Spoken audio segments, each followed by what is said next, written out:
இன்னொரு அற்புதமான நிகழ்ச்சி, மக்கள் எதிர்பார்க்கிற நிகழ்ச்சி, மக்கள் விரும்புகிற நிகழ்ச்சி.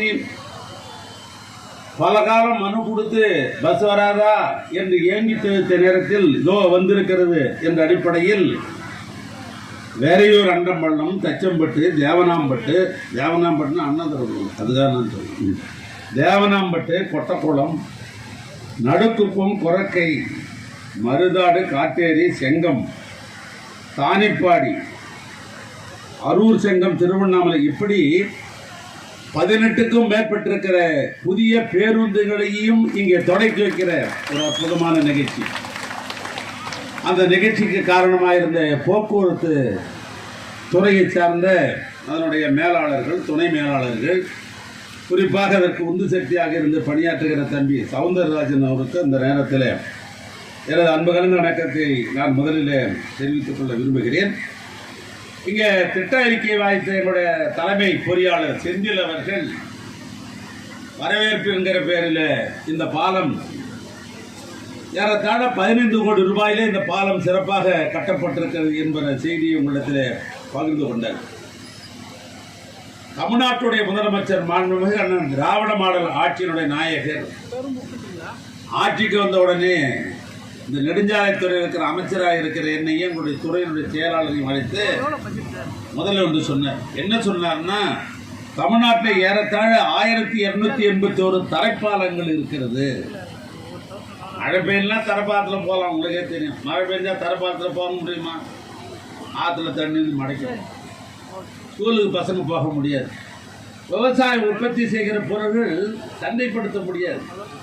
ஆனால் சொன்னார் முதலமைச்சர், தமிழ்நாட்டிலே 1281 பாலங்கள், தரைப்பாலம் இருக்கிறது. இந்த பாலங்களை எல்லாம் உயர்மட்ட பாலமாக ஆக்க வேண்டும் என்று சொன்ன அடிப்படையில் எங்களுடைய துறையினுடைய தலைமை பொறியாளர் செயலாளருடைய தலைமையிலே சிறப்பாக பணியாற்றி இந்த 4 ஆண்டு காலத்திலே 1197 தரைப்பாலங்களை உயர்மட்ட பாலமாக நாங்கள் ஆக்கியிருக்கிறோம். இந்த ஆண்டு எஞ்சிருக்கிற அந்த பாலத்தையும் இந்த ஆண்டு கட்டி முடிப்பது என்று முடிவு செய்து பணிகள் இன்றைக்கு நடைபெற்றுக் கொண்டிருக்கிறது. அந்த வகையில்தான் ஒரு புதியதாக பாலம் கட்ட வேண்டும் என்று அந்த முடிவு செய்த அடிப்படையில் தான் செய்யாறு வெள்ளப்பெருக்கு ஏற்படுகிற பொழுது மாதக்கணக்கில் இந்த பகுதியை நாம் கடந்தே செல்ல முடியாது. இங்கிருந்து பக்கத்தில் இருக்கிற நயம்பாடிக்கோ அல்லது பக்கத்தில் இருக்கிற காஞ்சிக்கோ இப்படி நம்ம போக முடியாது. ஏன்னா இப்படி மேராக சுற்றிட்டு போய் காரப்பட்ட கூட்டரோடு போய் அப்புறம் தான் காஞ்சிக்க போக முடியும். அதுதான் நிலைமை. இப்படிப்பட்ட நிலையில்தான் இந்த பாலத்தை கட்டினால் என்னெல்லாம் பலன் இருக்கும் என்று நம்முடைய சட்டமன்ற உறுப்பினர் சரவணன் அவர்கள் பக்கத்தில் உட்கார்ந்து கொண்டு அப்பப்போ சொல்லிக்கொண்டே இருப்பார். காதில் அப்பப்போ சொல்லிக்கொண்டே இருப்பார். எப்படின்னு சொன்னால், இந்த பாலம் கட்டினால் தென்மகாதேவமங்கலம், கடலாடி, கீழ்த்தாமரப்பாக்கம், கிழக்கு மேடு, மேப்பத்தோரை, கீழ்த்தோரை, கோடிக்குப்பம், பெரிய கிளாம்பாடி, சிறிய கிளாம்பாடி, நயம்பாடி, பழங்கோயில், காஞ்சி, கீழ்ப்பாலூர், மேல் திருவள்ளூர், காரப்பட்டு ஆகிய இந்த பகுதியில் இருக்கிற 1 லட்சம் மக்களுக்கு இது பலனாக இருக்கிற அந்த பாலம் என்று உங்களுடைய சட்டமன்ற உறுப்பினர் பல நேரங்களில் என்னிடத்தில் அவர்கள் சொல்லியிருக்கிறார்கள். நான் யோசிச்சு பார்க்குறேன், இந்த தொகுதியில் இந்த பாலம் கட்டத்தில் ஓட்டு போடுறதுலையும் பார்த்தீங்கன்னா போட்டி போட்டுக்கொண்டு பணியாற்றுகிற சட்டமன்ற உறுப்பினர் யாருன்னா உங்கள் சரவணனும் மூப்பேக்கரியும் தான். ஒருத்தர் வந்து நீங்கள் பார்க்குறேன். இப்போ இந்த பாலம் கட்டத்தில் நான் பேசி நிற்கிறேன் இல்லைங்க, நாளை காலையிலே வாக்கிங்களே வந்து பிடிப்பார் மூப்பேகிரி வந்து நம்ம கலத்து பக்கத்தில் அத்தனை பாலம் கட்டிட்டீங்க, எங்கள் தொகுதியில் ஒரு பாலம் குறைவா இருக்குது அப்படின்னு பேசுவோம். ஏன்னா மக்களுக்கு தொண்டாற்றுவதிலே நம்முடைய வயதில் இருக்கிற சட்டமன்ற உறுப்பினர் ஒருவரை போட்டி போட்டுக்கொண்டு மக்களுக்கு துண்டாற்றுவதில் ஒருத்தர் போட்டி போட்டுக்கொண்டு பணியாற்றுகிறார். பொதுவாக்கில் இருப்ப நேர்மையா இருக்கணும், உங்களுக்கெல்லாம் தெரியும். கையிட்டு பெறாமல் இருக்கணும். என்னால் சொல்ல முடியும், நம்முடைய தொகுதியில் இருக்கிற திராவிட முன்னேற்ற கழக சட்டமன்ற உறுப்பினர் கையிட்டு பெறாமல், எதையும் எதிர்பார்க்காமல், திராவிட மாடல் ஆட்சியிலே தமிழ்நாட்டு முதலமைச்சருடைய ஆணையேற்று சிறப்பாக பணியாற்றுகிற சட்டமன்ற உறுப்பினரிலே நம்முடைய மாவட்டத்தில் இருக்கிற சட்டமன்ற உறுப்பினர் மிக சிறப்பாக பணியாற்றி கொண்டிருக்கிறார்.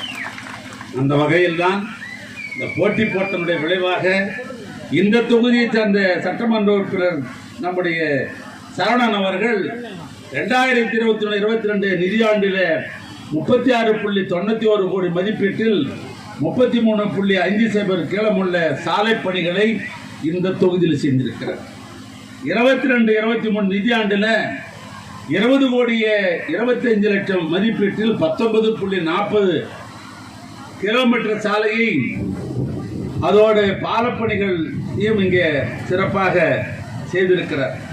நான் அப்படி பார்த்தாக இந்த கலசப்பாக்கம் தொகுதியில் மாத்திரம் நெடுஞ்சாலைத்துறையின் சார்பாக இந்த 4 ஆண்டு காலத்தில் 91 லட்சம் ரூபாய்க்கு இந்த கலசப்பாக்கம் தொகுதியில் சிறப்பாக இன்றைக்கு நடைபெற்றுக் கொண்டிருக்கிறது. ஒரு உதாரணத்துக்கு சொல்லணும்னு சொன்னாக்கா, பானை சோதுக்கு பருத்து சோறு பதம் என்று சொல்வார். நம்ம மலை, எந்த மலை? ஜவாது மலை. இந்த ஜவாது மலையில 2 தொகுதி இருக்குது. ஒன்று 6 ஊராட்சிகளை உள்ளடக்கியிருக்கிற ஒரு தொகுதி செங்கல் தொகுதி. 5 ஊராட்சிகளை உள்ளடக்கியிருக்கிற ஒரு தொகுதி கலசப்பாக்கம் தொகுதி.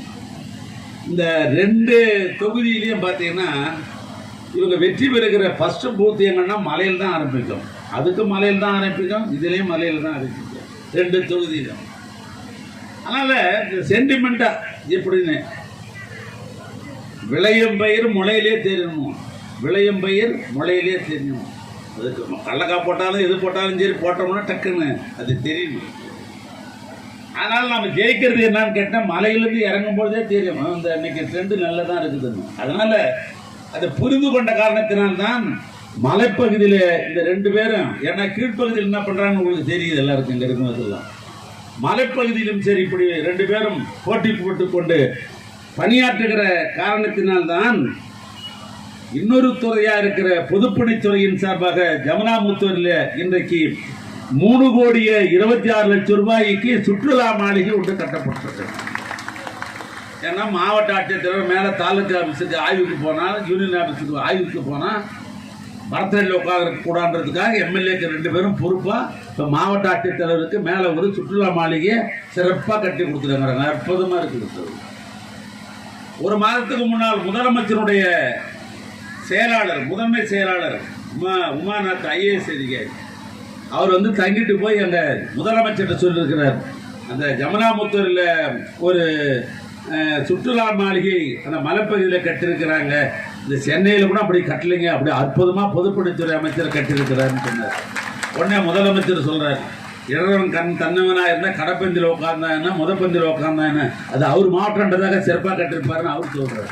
இப்படி ஒரு பெரிய பட்டிமன்றமே நடைபெற்றது என்று சொன்னால், அந்த சுற்றுலா மாளிகை வருவதற்கு காரணமாக இருந்தவர்கள் இந்த 2 சட்டமன்ற உறுப்பினர்கள் என்று சொன்னால் அது மிகையாகாது.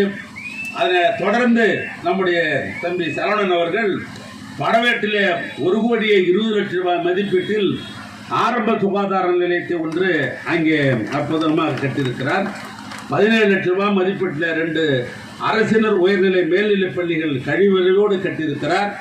70 லட்சம் மதிப்பீட்டில் 23 அரசினர் உயர்நிலை மேல்நிலைப் பள்ளிகளுக்கு ஆழ்துளை கிணறு அமைத்த குடிநீர் வசதிகளை செய்து கொடுத்திருக்கிறார்.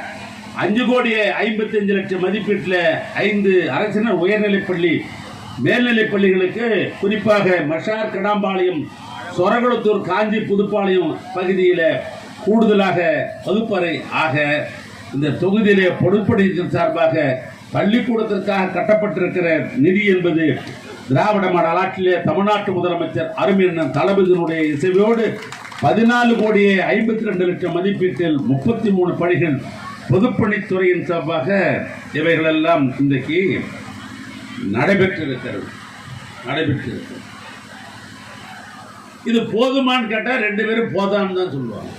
இவ்வளோ பண்ணியிருக்கிறது எப்பன்னா போகிற அதே மாதிரி 2 பேரும் அப்ளிகேஷன் தயார் பண்ணி வச்சுட்டு இருப்பாங்க. காரில் ஏறும்போது இன்னும் எங்கள் தொகுதிக்கு இதெல்லாம் வேணும்.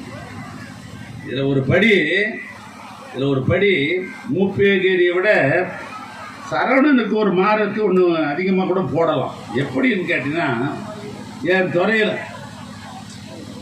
5 மார்க் கூடுதலே போட்டிருக்கேன், நான் பெருந்தன்மையாக விட்டுறேன்றாரு மூப்பேகேரி. ஏன்னு கேட்டிங்கன்னா,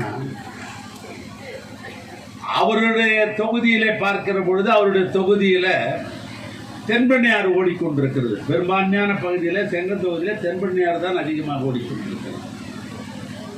கலசப்பாக்கம் தொகுதியிலே பெரும்பான்மையாக செய்யாறு அதுதான் ஓடிக்கொண்டிருக்கிறது.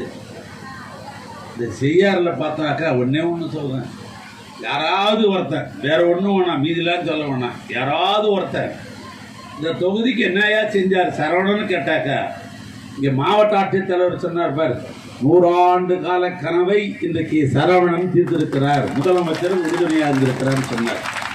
நான் அவர் ஒரு நாகரிகத்தின் அடிப்படையிலே 100 ஆண்டுன்னு என்ன ஒருத்தனை வாழ்த்துகிற பொழுது கூட 100 ஆண்டு காலம் வாழணும்னு வாழ்த்துவாங்க. இன்னும் கொஞ்சம் பெரிய உள்ளவங்களும் காடு உள்ளளவும் கடல் நீர் உள்ளளவும் வாழுங்கள் என்று வாழ்த்துவாங்க. இன்னும் கொஞ்சம் வைஷ்ணவராக இருந்தார் என்று சொன்னால் பல கோடி 100 ஆண்டு ஆக வேண்டும், பல்லாண்டு பல கோடி 100 ஆண்டு வாழணும்னு வைஷ்ணவர்கள் சொல்லுவார். ஏன் அந்த அளவுகோல் நான் சொல்றேன்னு கேட்டீங்கன்னா, இந்த செய்யாறு என்று என்றைக்கு உற்பத்தி ஆச்சோ, செய்யாறு என்று குப்பனத்தானையில இருந்து அதுதான் அவர் தொகுதி இல்லையா, என்னைக்கு உற்பத்தி ஆச்சோ அன்னையிலேருந்து நம்ம கண்ணுக்கு தெரிஞ்ச ஒரே ஒரு பாலம் காஞ்சி பாலம் மட்டும்தான் இருக்கு, எனக்கு தெரிஞ்சு சொல்றேன். ஆனால் இன்றைக்கு இந்த செய்யாறில் எங்கெங்கெல்லாம் பாலம் கட்டினான்னு என்ன கணக்கு கேட்டால் தெரியாது, ஆனால் தலைமைக்கு தான் தெரியும். நாங்கமாக நான் துறைக்கிறேன், இந்த மாவட்டத்தில் பாலம் கட்டுகிற ஒரு சட்டமன்றப்பர் இருக்கிறாருன்னு சொன்னால் முதல்ல இடம் பிடிச்சி மார்க் போடுறவர் அவர் தான். அத்தனை பாலம் கட்டுறாரு. இந்த ஒரு பாலம் பக்கத்தில் இன்னொரு பாலம், இன்னொரு பக்கத்தில் ஒரு பாலம், ராஜசேகரம் ஊரில் அந்த பக்கம் பார்த்தீங்கன்னா பழம்பூரில் ஒரு பாலம், இப்படி பாலம் என்று பாலம் கட்டுகிற ஒரு சட்டமன்ற உறுப்பினராக நீங்க பெற்றிருக்கீங்க. காரணம், யாராவது ஒருத்தர் என்ன எம்எல்ஏ செஞ்சாருன்னு கேட்டா சொல்லு, பிரிட்டிஷ்காரங்காலத்தில் இல்லப்பா, செய்யாறு என்னைக்கு உற்பத்தி ஆச்சோ அன்னையிலிருந்து பாலம் எங்களுடைய சட்டமன்ற உறுப்பினர் காலத்தில் தான் பாலமாக பாலம் கட்டப்பட்டிருக்கிறது என்று சொல்லலாம். இதுக்கு மேலே ஒருத்தன் இல்லைன்னு சொன்னா அவனுக்கு கண்ணு தெரியலன்னு, இதுக்கு மேலே ஒருத்தன் இல்லைன்னு சொல்றான்னா அவனுக்கு கண்ணு தெரியலன்னு அர்த்தம். எனவே அப்படிப்பட்ட நம்முடைய சட்டமன்ற உறுப்பினர்கள் உங்களுக்காக சிறப்பாக உழைத்துக் கொண்டிருக்கிறார்கள். அவர் பேசுகிற பொழுது ஒன்று சொன்னார், இது அரசு நிகழ்ச்சி, ஆனாலும் கூட அவர் செய்திருக்கிற அந்த தொண்டின் மீது வைத்திருக்கிற நம்பிக்கை காரணத்தினால் சொன்னார், நாம் கேட்பதையெல்லாம் தமிழ்நாட்டு முதலமைச்சர் கொடுத்து கொண்டிருக்கிறார், அந்த கொடுக்கிற வள்ளல் ஆக மீண்டும் 26 அவர்தான் முதலமைச்சராக இருந்தால் திருவண்ணாமலை மாவட்டம் வளர்ச்சி பெறும், கலசப்பாக்கம் தொகுதி வளர்ச்சி பெறும். அந்த நல்ல எண்ணத்தில் தான் அடுத்தது 26 தமிழ்நாட்டு முதலமைச்சர் அருமையான தளபதி வர வேண்டும் என்று சொல்லுகிற பொழுது நான் அதிகமாக பார்த்தேன், தாய்மார்களுடைய கைத்தட்டு தான் ஆண்களை விட அதிகமாக இருந்தது. அதனால இப்ப நான் சொல்லுகிறேன், நிச்சயமாக சொல்லுகிறேன், 26 திராவிட மாடல் ஆட்சி தான் தொடரும், தமிழ்நாட்டு முதலமைச்சர் அவர்கள் தான் வெற்றி பெறுவார்கள் என்று தெரிவித்துக் கொண்டு மீண்டும் ஒரு முறை இந்த மாவட்ட வளர்ச்சிக்காக அல்லும் போதும் அயராது உழைத்துக் கொண்டிருக்கிற மாவட்ட ஆட்சித்தலைவருடைய தலைமையிலே பணியாற்றுகின்ற அத்தனை அரசு அலுவலர்களுக்கும் என்னுடைய நல்வாழ்த்துக்களையும் நன்றியை சொல்லி உரையை நான் நிறைவு செய்கிறேன். நன்றி, வணக்கம். மக்களின் தேவைகளை